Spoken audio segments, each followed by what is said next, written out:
Welcome to We Play Games. I'm Walker, and here we are discussing Ghosts of the North. So this is a part of the Crusader Kings 3 After the End mod, which is a mod that allows you to play Crusader Kings 3 in America. And it takes place in this post-apocalyptic world where technology has reverted back to Crusader Kings 3 technology. And there's a lot of different parts of the lore and the history that I think I can share with you, even though some of it is probably going to change between beta and final release. And so I'm going to highlight primarily the social history, because I think the social history is going to largely remain the same. I think the specific histories of the specific characters are probably going to be a little different. And once we get firmer knowledge of what that history is going to look like, I'll share that with you too. So yeah, let's just talk about the social history of Ghosts of the North. So when it comes to the social history of the Ghosts of the North, the first thing you need to remember is that, of course, like everywhere else in Crusader Kings 3 After the End, the thing that sort of hangs over all social history and defines all social history here is going to be the event, right? The world itself ended, and after the world itself ended, humans remained, and they had to pick up all of the pieces. That's sort of what this bookmark is supposed to represent. Not only did the world end and humanity pick up the pieces, but humanity picked up the pieces in certain areas so long ago and developed societies in such a way that the pieces now themselves have pieces. There is going to be an emergent history to these characters as the histories are filled in. Right now, they're mostly empty. I think the faiths and the cultures are going to be really fun to talk about. So the first thing that you should note about not only the Ghosts of the North, but also the overall culture map here in Crusader Kings 3, is that the cultures are extremely diverse. That's intentional. With the breakdown of infrastructure after the collapse of an industrial society, it's very, very easy to understand how societies would become more insular and therefore become more divergent, right? One of the reasons that cultures have been compressing while humanity has becoming more and more industrialized is that people can get around a lot more easily, and when people get around a lot more easily, there's going to be migration going on, but there's also going to be cultural assimilation. And the cultural assimilation vehicle for the world is gone. We don't have fossil fuels in this world. We have plows and horses and cows. No kidding, it's going to be a lot harder for people to speak the same language under those circumstances.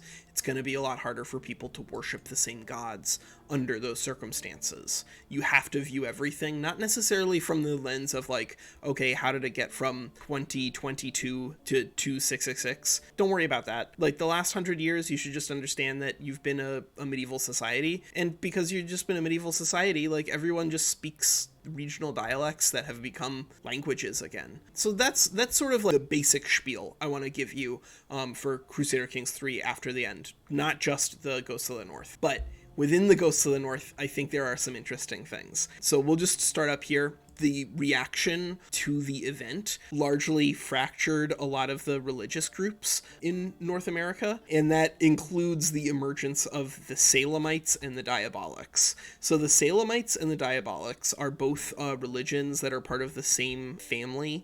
These are both going to be part of the occultist faith. The occultist faith was the religion for New England in the CK2 version of the mod, but now they've been broken up into two different parts. The Diabolics are the ones who actively worship Cthulhu, whereas the Salemites are the ones who actively fear and attempt to defeat Cthulhu. The gods of New England are to be feared no matter what. Some of the origins here are Masonic, and those are the ones who are trying to defend against the elder gods, whereas these are not. These are the ones trying to use human sacrifice and dark rituals. Oh, cults of starry wisdom, I'm coming back for you, my friend. The occultist faith here in New England largely revolves around the fear of their gods, right? The occultists also call into question sort of what it is that causes a faith to form. Some of the faiths are pretty obvious, why they exist, right? So down here in New York, there is a faith, the Americanist faith, and this is a specific part of the Americanist faith called libertarianism. They worship the Statue of Liberty.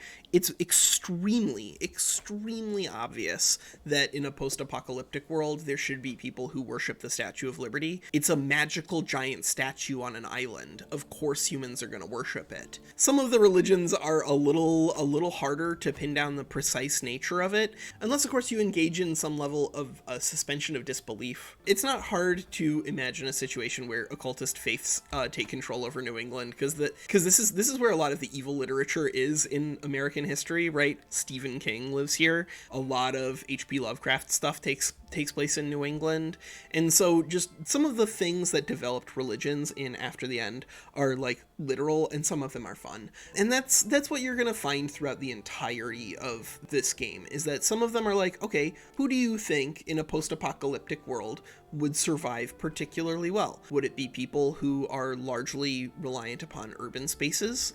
There are metropolises. The physical infrastructure of the giant cities that humans built still exists. 600 years of destruction is not going to remove Boston from the map unless you get hit with modern weapons. If you're just trying to hit it with catapults and stuff, good luck destroying Boston. Some of the religions are also just like kind of obvious if you think about it for a little bit. Some of these religions probably would reemerge in a post-apocalyptic world. So this, for instance, here in what is Pennsylvania, this is the Old Order, and the Old Order is largely going to be the religion of like the Mennonites, right? Of the Amish, the people who currently live a post-apocalyptic world right now. They have the social technologies already to survive without technology, without physical technology. And so what happened in this world, in this post-apocalyptic After the End universe, is that the Old Order became incredibly powerful. Whether or not they sought out violence was sort of irrelevant, because the structures of their society were just simply very well fit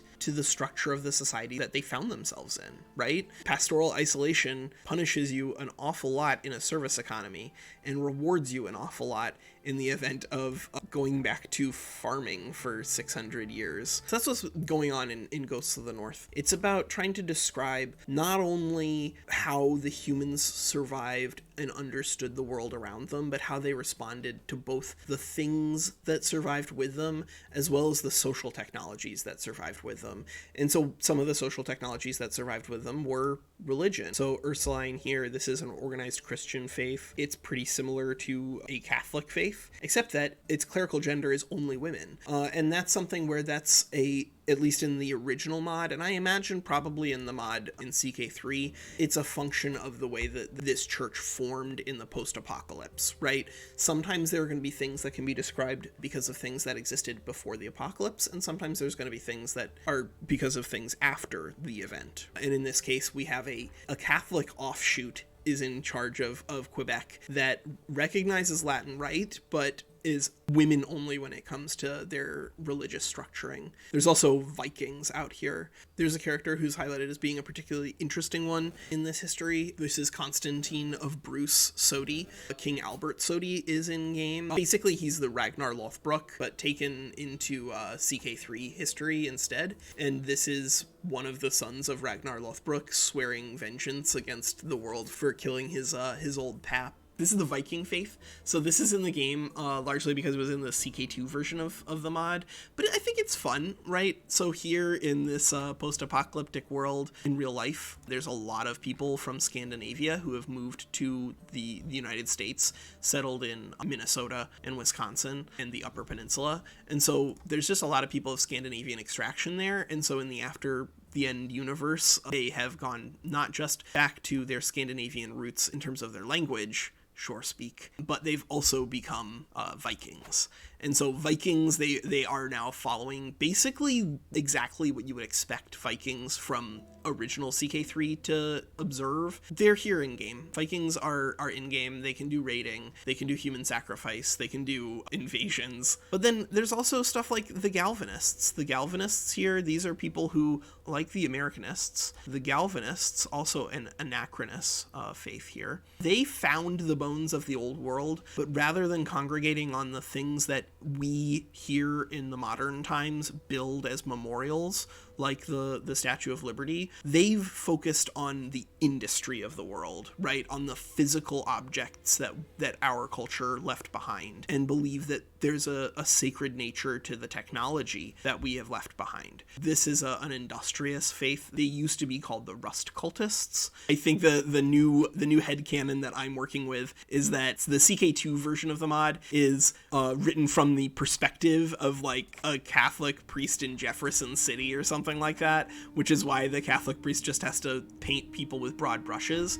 Because here in CK3, unlike in CK2 where there were just a couple of faiths, there's hundreds of them. There are literally hundreds of faiths that are represented in the game. And so that means that like the chaotic neutral nature of After the End, I think rings very, very true in the CK3 version. The more crazy things going on in game, I think the better the game plays. On that note, you'll see Haredi. There's a tiny little splash of Judaism here on the map because of Count Levi, the Liberator of Monmouth. This is a really cool, fun character who we can talk about just from the perspective of himself, because he doesn't really have any history prior to what he's doing here. Yeah, this is a peasant leader genius. Just, brave, compassionate, generous.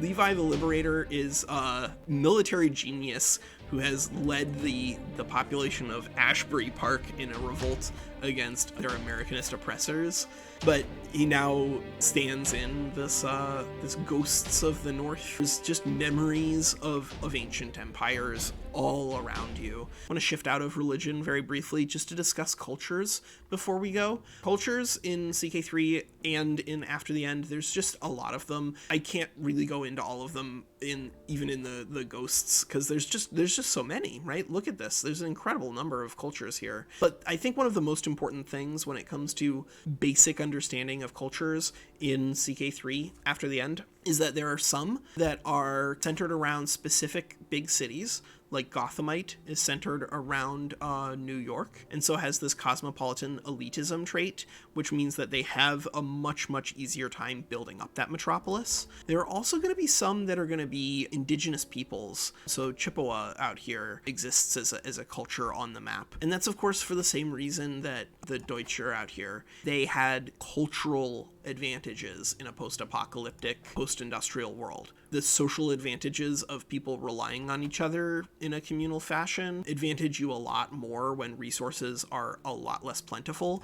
And so those people emerged all over the place. And so we have a lot more indigenous people on the map, like in terms of not just who's in charge, because yes, some of these areas are governed by Ojibwe. This is not just somebody is in charge here. This is 600 years later. These people are now the majority here because of massive population dispersions after urban centers collapsed. If you have any questions about the lore other than questions about specific histories for specific characters, let me know. I'm happy to answer them.